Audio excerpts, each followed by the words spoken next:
Muito bem, começamos o Vida e Saúde hoje trazendo para você a história de uma mulher dona de uma alma leve, um sorriso contagiante e uma voz de arrepiar. Olha, logo que ela nasceu por volta dos 3 meses de vida, foi identificada uma desordem genética que mudaria completamente a sua vida.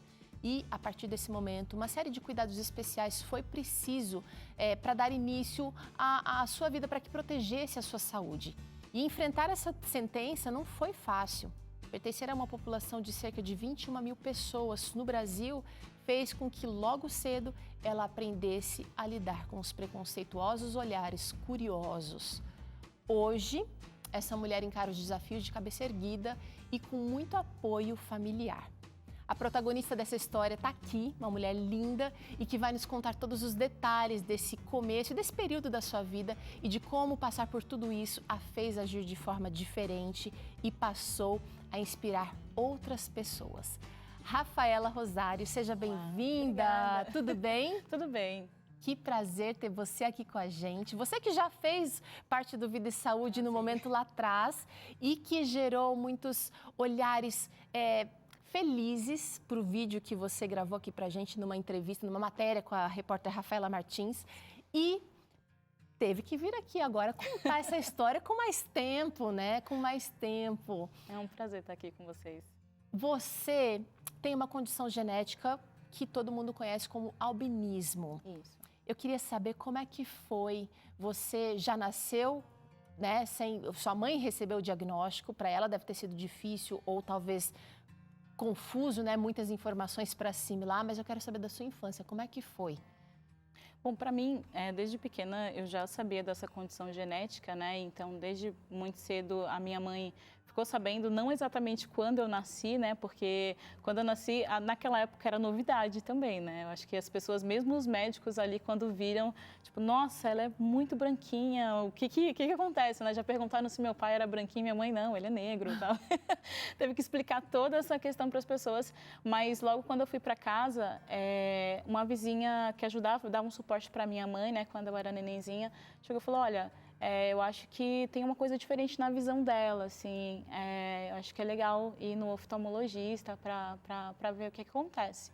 E aí lá foi quando o oftalmologista explicou para minha mãe, olha, ela tem albinismo, explicou sobre a questão da visão, explicou sobre a questão dos cuidados com a pele. Então, ou seja, eu já cresci dentro dessa realidade, não conheço uma outra diferente, entende? Então, quando eu já sabia desde pequena que não dava para ficar exposta ao sol, porque tem que ter cuidado com a pele. Eu uso óculos desde os 3 anos de idade, então estou acostumada, assim, é a minha roupa, assim, né? Eu estou acostumada a usar o óculos, então eu sempre convivi com isso, assim. Eu acho que o mais difícil dentro desse processo era lidar com os olhares das pessoas do que o fato de viver dentro dessa condição genética, sabe? Porque era a minha realidade. E criança, ela é curiosa, né? E não só curiosa, mas as crianças sabem ser cruéis também, porque eles pegam um traço ou algo que seja mais característico e acabam tornando aquilo monstruoso, né? Como é que era na escola, com os colegas e também com a dificuldade visual? Porque você, apesar da correção com os óculos, você ainda enfrentou dificuldades na escola. Sim, exato. Então, na escola foi um processo bem desafiador, porque às vezes a gente fala assim que é diferente, mas diferente todos nós somos, né? Mas o que não é comum geralmente é evidenciado. Então, por exemplo, eu estudei em escolas em que eu era a única albina lá, então era novidade para todo mundo. Então, quando eu chegava nos lugares, na verdade até hoje, né, é sempre a sensação, né? Você chega, você acaba tendo todos os olhares para você sem você querer. Então, na escola foi bem desafiador e isso me deixou emocionalmente dentro de uma concha, assim, porque eu era alvo de zombarias, das brincadeiras, das piadinhas, e isso para mim era muito difícil. Eu lembro que quando eu era pequena, eu ainda sou muito emotiva, né? Mas quando eu era pequena, assim, eu só chorava, assim, eu sentava, eu entrava em desespero e chorava. E além dessa questão de ser esse alvo, né, de ser esse foco dentro da escola, tinha a questão também da visão, porque pensa, essas mesmas pessoas que zombavam de mim constantemente, eu de certa forma dependia delas, porque antigamente, a gente está falando de anos atrás em que a escola em si não tinha uma estrutura para poder amparar uma criança com uma necessidade especial. Entendeu? A escola era uma rede social, né? A gente se relacionava na escola, mas você não podia ter isso de maneira fluida, de maneira regular. Então, realmente, imagino que você deve ter sofrido muito, porque, gente, pensa o seguinte, ser novidade num momento da sua vida é legal, às vezes você ter todas as atenções, mas nem todos os dias a gente tá para isso, né, Rafa? Sim, exatamente. Então, quando eu chegava na escola, o fato de ter toda essa atenção, na verdade, eu queria só passar desapercebida, eu não queria ser notada, sabe? Mas, enfim, era algo que eu não tinha controle. E aí, isso me deixava bem inibida, assim, eu era bem tímida, eu ficava com bastante vergonha, e até para pedir ajuda, que nem, por exemplo, como a escola não tinha os recursos, né, que nem, por exemplo, hoje, se você vai numa escola, tipo, tem um celular, uma lupa, alguma coisa, faz uma impressão com uma letra maior, entende? É diferente, mas antigamente não tinha isso. Então, eu dependia da boa vontade dos professores, que também não entendiam, porque uma coisa, a pessoa te olha e vê, olha, você está usando óculos. Como que você não enxerga? Como que você explica isso, entende? Se uma pessoa que tem deficiência visual total, ela não precisa ficar explicando que ela tem uma deficiência visual total. Mas para quem tem baixa visão, você precisa o tempo todo ficar se explicando, olha, o óculos, ele me ajuda, mas ele não corrige a minha visão, ele me dá um suporte, mas ainda assim eu não consigo enxergar. Mesmo sentando na primeira carteira, eu não conseguia enxergar. Então foi bem desafiador, assim, porque eu ficava dependendo dos meus colegas para ditar ou para emprestar caderno, tinha que ouvir a explicação e ao mesmo tempo escrever, sabe? Um trabalho dobrado ou triplicado. Exato. Quase sempre. Exato. Agora, é o seguinte, a gente precisa entender tudo que envolve o albinismo, porque tem gente que acha que é só a condição da pele mais clara, da falta de pigmentação no cabelo e em outras áreas do corpo. Vamos dar uma olhada nessa reportagem que a nossa equipe preparou, ensinando sobre esse tema. Acho que a educação é sempre importante para que a gente possa entender esse diferente que a Rafaela está trazendo aqui.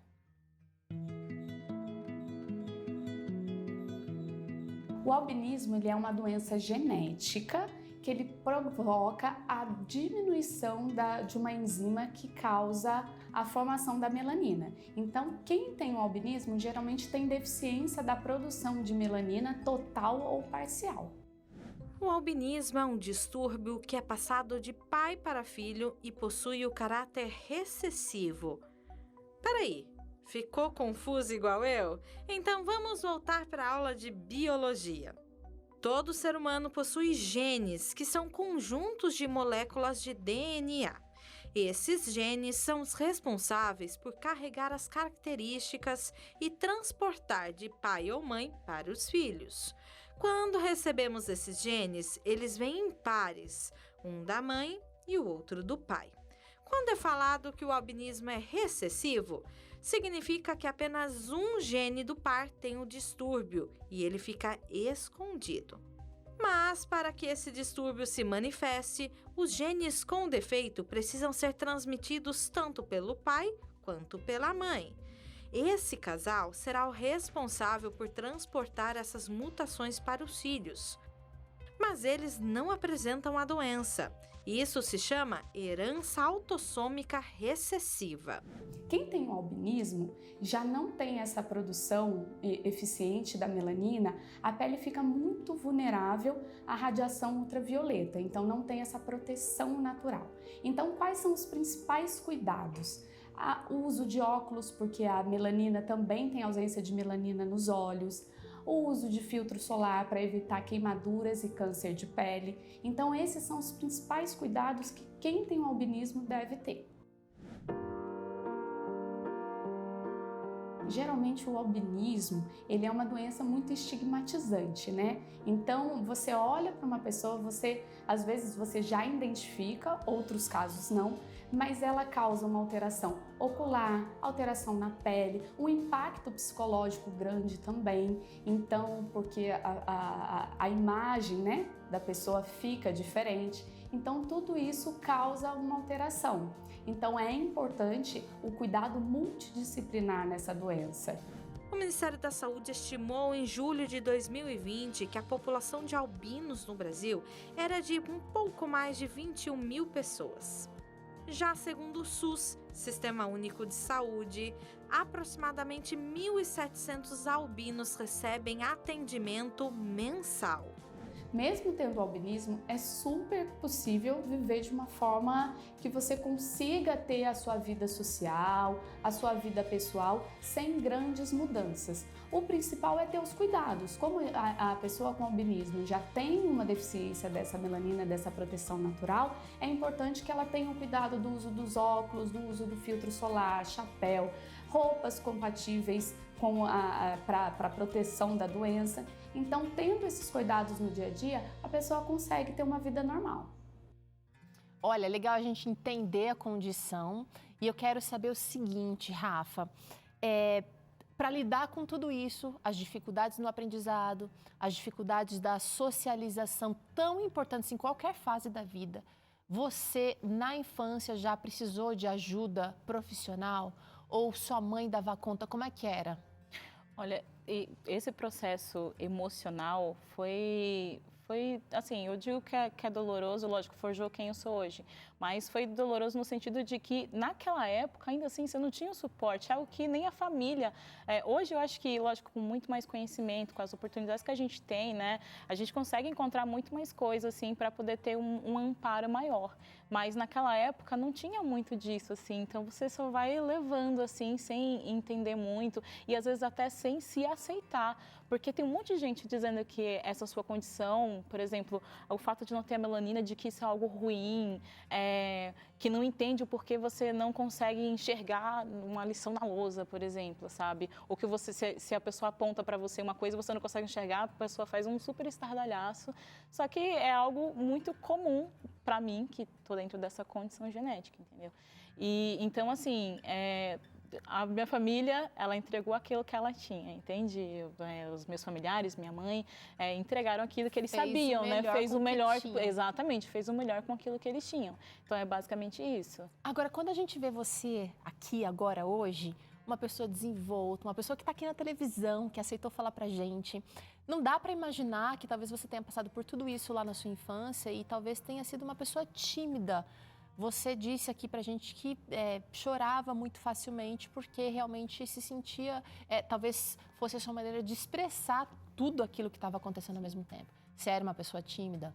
Sim, nossa, eu era muito quietinha, eu sempre ficava num cantinho, assim, tive pouquíssimos amigos, pouquíssimas interações, exatamente porque eu ficava sempre dentro de um casulo, assim, sabe? Muito fechadinha, tinha sempre vergonha de estar nos lugares, assim, então, na verdade, para estar aqui hoje, falando e tudo mais, foi todo um processo. Enfim, teve bastante coisa até chegar aqui para eu conseguir me comunicar com você aqui tranquilamente, sem ficar com vergonha, sem ficar com receio também. Mas foi um processo árduo, mas eu acho que a gente consegue chegar no outro lado, sabe? Que foi basicamente o que aconteceu comigo. Eu consegui chegar do outro lado. Eu sinto que, lógico, a gente sempre tem coisas em haver, emocionalmente falando, né? Mas, né, todos nós. Ninguém tá completo, a gente Exato. tá sempre... Agora eu quero saber o seguinte, a adolescência também é um período difícil para qualquer pessoa. Sim. Para você, com uma condição especial, você, como é que foi? Teve um momento de virada de chave? Porque na adolescência a gente tanto precisa se aceitar como ser aceita. Essa é uma necessidade um pouco maior nessa fase da vida.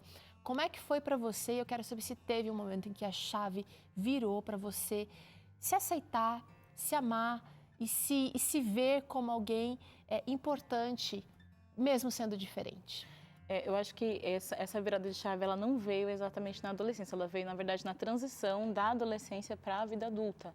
Porque na minha adolescência, eu tinha vários conflitos com a questão da aceitação da minha aparência. Sabe quando você se olha através do olho do outro? Então, se o outro diz que não é bom, você acredita naquilo e você leva e acha que, nossa, sei lá, eu sou feia, só por causa das verdade, né? É uma verdade para você. Então, a minha adolescência inteira foi lidando com isso, né? De sempre me sentir inferior, até de duvidar da minha capacidade mesmo, assim, de conseguir entregar, porque eu achava, olha, eu acho que eu não consigo fazer. E às vezes colocava até essa questão, é um negócio que eu até converso com alguns amigos que eu falo assim, parece que está ali dentro da gente, mesmo a gente sabendo que a gente é capaz, que fisicamente, mesmo tendo uma limitação visual, a gente consegue entregar, consegue fazer, ainda assim uma vozinha lá no fundo fica dizendo, não, você não dá conta. Essas mentiras são poderosas, Exato. né? Elas acabam refreando. Mas então você disse que teve essa virada de chave nesse momento entre a adolescência e já a vida adulta. Exato. Como é que foi para você? Sabe por que eu estou perguntando, Rafaela? Porque tem gente assistindo a gente agora que de repente não tem uma condição especial, não tem nenhuma limitação física, não é albino, mas que se sente assim muitas vezes na vida, que não consegue um emprego, que não consegue passar num exame, que não se sente parte de uma comunidade, que não se sente aceito. Então, eu acho que essa virada de chave, ela precisa acontecer para todo mundo. Eu quero saber o que fez sentido para você de repente. Olha, quando eu estava entre a minha final de adolescência, indo para a fase adulta, eu saí da escola e me tranquei. Eu falei, olha, eu não vou fazer mais nada, porque tudo que eu conhecia era aquilo, sabe, da escola. Aquela coisa que me gerava um tumulto emocional, né? Então, eu achava que todo lugar que eu fosse ia ser do mesmo jeito. Só que aí, por exemplo, na minha cidade, eu não ia no centro sozinha, porque eu morria de medo, assim. Eu ficava apavorada, eu falava, não, eu não consigo. E aí, em dado momento, eu não sei nem te dizer a época exata, eu sei que foi nessa transição mesmo, mas em dado momento eu falei, não, peraí. Independente do que as pessoas pensam, tipo, eu sou um ser, né? Eu sou um ser humano aqui, vivendo também como qualquer outra. Eu não sou melhor e nem pior que ninguém. Então, ai, tô ficando emocionada agora. Quando me trouxe esse pensamento de que eu não sou nem melhor nem pior que ninguém e que eu posso seguir a minha vida a despeito de uma condição genética, a despeito das minhas limitações, assim como qualquer outra pessoa que eu tinha o direito de viver, aí foi quando eu comecei a me arriscar. Então, hoje, às vezes, as pessoas falam assim, ai, nossa, se você tá com medo, né, calma, vai com calma. Eu falei, não, eu vou com medo mesmo, porque eu já me forço hoje, sabe, a fazer as coisas. Por quê? Porque foi assim que eu saí dessa bolha. Que você quebrou. Exatamente, que eu falei, não, eu vou, mas eu vou com medo. E aí eu fui vendo que as coisas aconteciam quando eu me colocava à disposição, sabe? As coisas iam se encaminhando, eu ia vivendo, eu ia crescendo. E eu falei, pronto, agora daqui pra frente o medo, o receio, todas essas questões emocionais que antes me deixavam presa, isso não vai me prender mais. Eu vou seguir em frente, eu vou ver minha vida. Que legal, que legal. Com certeza sua fé te ajudou. Você hoje é uma mulher que inspira outras pessoas com esse seu jeito lindo, leve, alegre, gostoso e conquistador, porque as pessoas olham para você e pensam o seguinte, ela venceu. Tem pessoas em situações mais difíceis do que ela e venceram também. Então eu posso vencer. Que legal! Como é que você se sente inspirando outras pessoas, mesmo vindo de um contexto difícil e sendo agora apoio para pessoas que estão vivendo em contextos difíceis? Quando surgem essas oportunidades de poder contar um pouco da minha história, lógico, eu acho que cada um passa pelos seus processos, mas eu acho que há uma troca, entende? Eu aprendo com você, você aprende comigo. Então, acho que quando a gente decide contar a nossa história, contar todos os pontos que são relevantes dentro da nossa vida, né, que a gente tenta compartilhar um com o outro, a gente sempre cresce, a gente sempre aprende. Então, sei lá, eu não me vejo, lógico, nesse lugar do tipo, nossa, né, sou inspiração para alguém, mas ainda assim, eu acho que há sempre aprendizado. Então, eu acho que nesse momento de poder compartilhar a minha história com vocês é basicamente isso, para que outras pessoas também, para que a gente tenha essa troca, né? Demais, Rafaela. É o seguinte, olha, às vezes a gente julga e define uma pessoa por uma característica dela. E aquela pessoa, ela tem outras características. A Rafaela, por exemplo, além de toda essa personalidade que você está conhecendo aqui agora na TV, canta.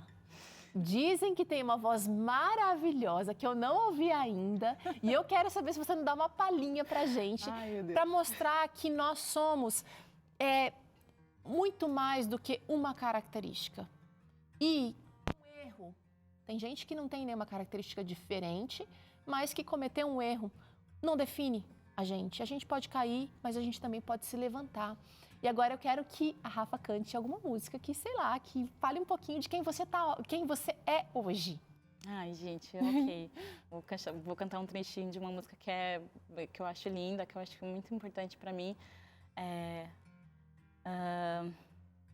Quero entregar a minha história, as páginas em branco, vencer, ó Deus, meu escritor. Vencer o meu Senhor, apague tudo que eu já escrevi, os erros que eu fiz, escreve agora com teu sangue o meu final feliz. Amém, que lindo, que eu oração e fiquei que muito voz maravilhosa. Louvado seja Deus Amém. pela sua vida e pela sua história. E quando você conta isso, Rafaela, eu fico pensando que Deus tem um plano especial para cada pessoa na face dessa terra. Às vezes a gente não entende tudo o que Ele tem para gente, mas se encontrar, fazer o que a Rafaela fez aqui ao longo da sua trajetória, se encontra um pouquinho na infância, um pouquinho na adolescência, um pouquinho na vida adulta, na maturidade você vai ter outras descobertas se você andar fazendo essas trocas, né, Rafa? É o que torna a vida rica e a nossa fé ter sentido, não ser só uma fé da fala, uma fé que realmente ela precisou trilhar uma jornada aqui difícil, mas que tem trazido frutos para a honra e glória de Deus, como você acabou de cantar aqui. Eu vou fazer um intervalo aqui curtinho na nossa conversa com a Rafaela Rosário, que está contando para a gente aqui da sua trajetória. Na volta, você confere um pouco mais sobre essa volta que ela deu por cima, como a trajetória profissional também ajuda hoje. E ainda hoje aqui no programa tem receita de mousse de maracujá e gengibre para fazer e comer junto com ela, nossa convidada especial de hoje. Eu volto já.